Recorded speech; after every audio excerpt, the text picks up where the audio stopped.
Magandang umaga, Lawrence. Yes, magandang umaga kasamang Zarina. Tahasang itinanggi ng Bureau of Customs na sisibakin o nasibak na sa pwesto ang kailang boss na si Commissioner Nick Feldon.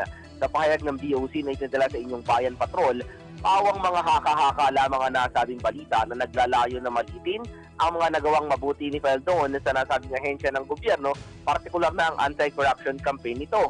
Naniniwala din ang ahensya na sa mga naipamalas ni Feldon na pagbabago sa customs, gaya ng increase in total revenue collection para sa taon 2016 at ang halos 2 bilyong pisong droga na nasa bat noong isang taon, hawak pa rin ito ang kumpiyansa ng mga tauhan niya sa ahensya.